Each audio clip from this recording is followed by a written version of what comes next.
কি রে তোরই ঘুরি করে আসলে কি কি প্রবলেম কি হইছে? এমনি তো টিকতে পারতেছি না আমি এই বাসায়। কি হয়েছে তামিম, তোমার খাওয়া দাওয়ার কোনো কষ্ট হচ্ছে? আরে খাওয়া দাওয়ার কষ্ট যেমন তেমন, ওইটা নিলে রোজা রেখা পার করে দিলাম, ওই টপিক বাদ। আপনার বোনের জ্বালায় তো আমি টিকতে পারতেছি না। কেন, ও আবার কি করলো? কথা নেই বার্তা নেই, রাতের বেলা সাপ ছেড়ে দিচ্ছে আমার বিছানার উপর। এত লাফালাফি করার কিছু নেই, প্লাস্টিকের সাপ ছিল। সেটাই বলো, আমি তো রীতিমতো ভয় পেয়ে গিয়েছি। আচ্ছা তামিম, তুই কি আমার ছোট ভাই? সামান্য একটা প্লাস্টিকের সাপ দেখে তুই ভয়ে কাইতে হয়ে গেলি কেন? আমার তো পরিচয় দিতে লজ্জা করতেছে। তুমি তো নিজে খুব জনসি না, মনে হয় যে সাপ দেখলে তুমি ওইটাকে ধরে টাইনা ছিঁড়া ফেলা মাইরা ফেলতে পারতা। নিজে তো ঠিকই সাপ দেখা লুঙ্গি খুলে দৌড় দিতা। শালীন ভাষায় কথা বল, এখানে তোর বড় ভাবি আছে, একটু সম্মান দিয়ে কথা বল। সব জায়গায় সব কথা বলবি না। ভাবি সরি, কিন্তু যা বলছি ভুল কিছু বলিনি, সত্য কথা বলছি। না না, তুমি সরি বলো না, সরি আমি বলছি। বরং তোমাকে আমি পাগলিটার সাথে বাইরে যেতে দেওয়াটা আমার উচিত হয়নি। না না, সেটা যেমন তেমন, তো মানে মহা ডেঞ্জারাস, মানে যে কোনো সময় তো আমার একটা বড় বিপদের মুখে ফালাই দিবে। তুই এটা নিয়ে চিন্তা করিস না। এই শোনো, তুমি মিমিকে একটু বুঝাই বলবে।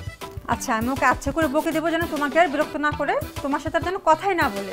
না, আপনারও আমার ভাইয়ের সাথে সংসার করতে করতে আপনার মাথাতেও জ্ঞান বুদ্ধি সব গেছে। একই বাসার মধ্যে একই জায়গায় থাকতেছি, কথা না বলে আবার কেমনে থাকে মানুষ? আচ্ছা ঠিক আছে, 2টা দিন থাক, একটু কথা না বলে থাকা যায় না। সমস্যা কি, আমরা আছি, আমাদের সাথে কথা বলবি। আর তুই মাথা ঠান্ডা কর, এই সব বিষয়ে এরকম উগ্র হয়ে গেলে হয় নাকি? আচ্ছা ভাবি, আপনি ওর একটু বলে বুঝাই দিন, ওই জন্য আমার আশেপাশে এসে আমার ডিস্টার্ব না করে। আর এরকম হলে তো আমি এই বাসাতে এমনিও থাকতে পারবো না। তুমি তোমার বউ আর শালীন এই জায়গায় থাকো, আমি বরং বাসায় চলে যাই।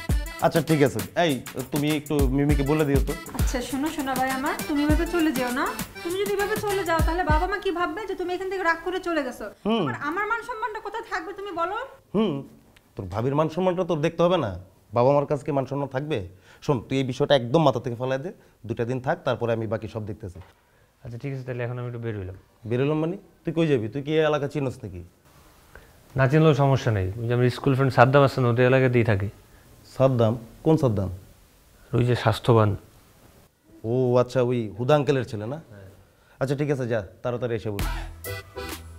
বাসায় যে অশান্তি, বাসায় এসে আর কি করবো? মাথাটা একটু ঠান্ডা কর, পাগল একটা। তবে কি জানো,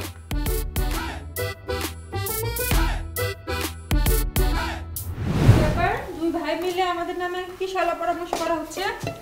আর কি শলা পরামর্শ?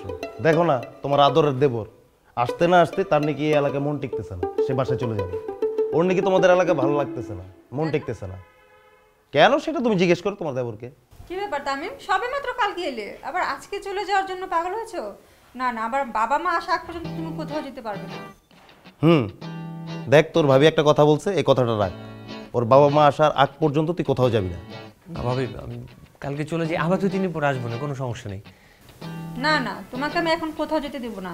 আর তাছাড়া তোমার জন্য আমি একটা প্ল্যান করেছি, শুনো। তুমি কালকে থেকে মিমির সাথে বাইরে ঘুরতে যাবে। এই এলাকায় মিমির অনেক বন্ধু বান্ধব আছে, তুমি তাদের সাথে বন্ধুত্ব করে নাও, তোমারও ভালো সময় কাটবে। আর তাছাড়া মিমি তো এখন ফ্রি আছে, মিমিরও কোনো প্রবলেম হবে না। কি বলো? ভালো কথা বলছো তুমি। বুঝলে বিয়ার সাহেব, কাল থেকে আমার বাইকের পিছনে সারাদিন। সে কি, তুমি বাইকও চালাও নাকি? শুধু চালাই নাকি, বাইক নিয়ে দৌড়। ও, সেটা কিরকম? সেটা তুমি কাল আমার সাথে বের হলেই টের পাবে। তামিম, তোর একটা কপাল রে, ফ্রিতে লেডি বাইকার রাইড পেয়ে গেলি। না, আমার এত কপাল টপাল দরকার নেই, আমার সব ফ্রি লেডি রাইডেরও দরকার নেই। আমি এমনিতেই বাইক থেকে ভয় পাই, বাইক থেকে সবসময় দূরে দূরে থাকি। কিন্তু আমার মনে নেই, কারণ জীবনের প্রথম যখন বাইক শিখতে গেলাম তখন একটা কি অ্যাক্সিডেন্ট করলাম, তোমার মনে নেই? মনে আছে, সেই সময় অ্যাক্সিডেন্ট করে তুই ভয় পাইছো। এখন সেই ভয় কেটে যাবে, তুই ওর বাইকের পেছনে ঘোর, দেখবি সমস্ত ভয় কেটে যাবে। কি শালি, ভয় কাটাতে পারবো না? অবশ্যই দুলা ভাই। তাহলে তো সব কথা হয়েই গেল, খাবার রেডি আছে, চলো সবাই একসাথে খেতে যাই। হ্যাঁ, চল চল চল চল চল। আজকে তোর ভাবি খুব ভালো মন্দ রান্না করছে।